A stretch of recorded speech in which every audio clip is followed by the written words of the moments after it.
Now, we first then get the thoughts of Eylon Levy, the former spokesperson for the Israeli government, who's live on the line. Hello to you, Eylon.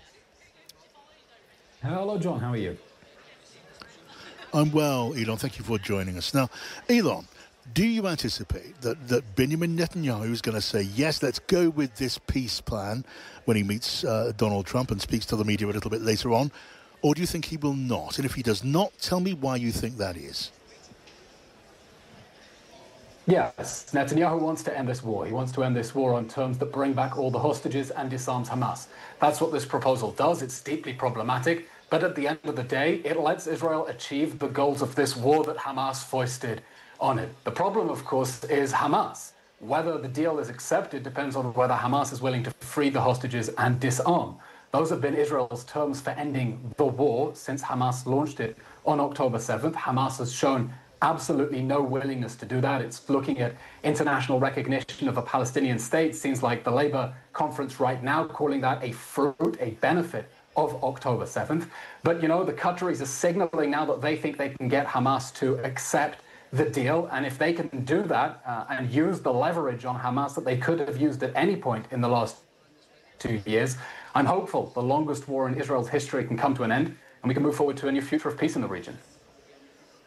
So that is interesting. So if you're telling me, Eylon, are you telling me that if Hamas says they're laying down their arms and they're going to hand over all of the remaining hostages, including the remains of those who sadly died and been killed, that will mean peace? That will mean an end to the war? Well, immediately after Hamas launched this barbaric war with the October 7th massacre 2 years ago, Israel said that the war could end immediately if the hostages are freed and if Hamas disarms.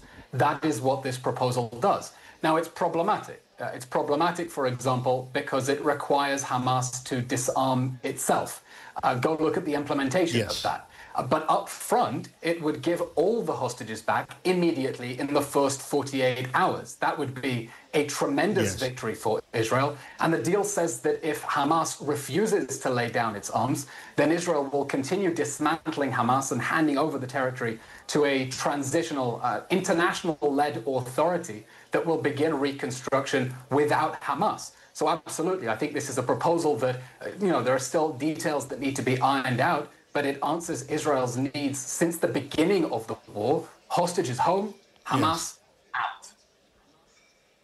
Okay, now, as you say, there are complications. I wonder just how insurmountable they may turn out to be, because the plan, as we understand it, also involves establishing an interim authority for Gaza, with Palestinians involved in that, and that leading ultimately to Palestine, the state of Palestine, as it's recognized by the United Kingdom. I know you disagree with that, but we're heading then towards the two-state solution, which the leader of Israel and key figures in his cabinet say they will not accede to. Well, I think whatever it might lead to is a long way away because, as you say, there are indeed many obstacles. In order for this to be implemented, Hamas must release all the hostages it has been holding onto as insurance that it will survive the war that it started. In order for this to be implemented, Hamas must disarm from all of its offensive weaponry, and there will be questions about what exactly falls under that category.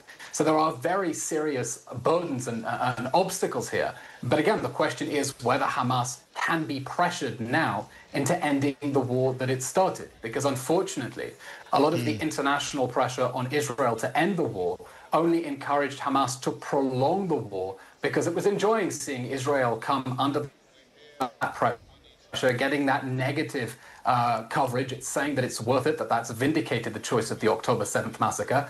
But now it looks like Hamas is coming under pressure. There's a Qatari delegation that has reportedly arrived at the White House just now. Israeli media reported that Prime Minister Netanyahu called the Prime Minister of Qatar from his meeting with Trump to apologize for violating Qatar's sovereignty and that attack on the Hamas terrorists they were harboring on Qatari soil. So if Qatar can be brought forward to pressure Hamas to accept a deal, at least that will end. And then the options for the future, those options are open. Well, and so you recognise that the Israeli leader apologising for that raid into Qatar aimed at Hamas leaders, which killed a number of Qatari personnel, that could be significant, you think? It certainly sounds like the sort of concession that Israel wouldn't give away freely. It's the sort of gesture that might be needed to placate the Qataris, to get them on side, to finally pressure Hamas to free the hostages. After 2 years in which the Qatari royal family has been pressuring Hamas, pressuring Israel to give Hamas a ransom that would leave Hamas in power. But I think even by now, the Qataris are fed up. They've realized this investment in Hamas has not paid off for them. And I hope they can pressure Hamas to end this war. The pressure should have been on the Qataris a long time ago. All right. Eylon Levy, former spokesperson for the Israeli government, thank you for joining us as always.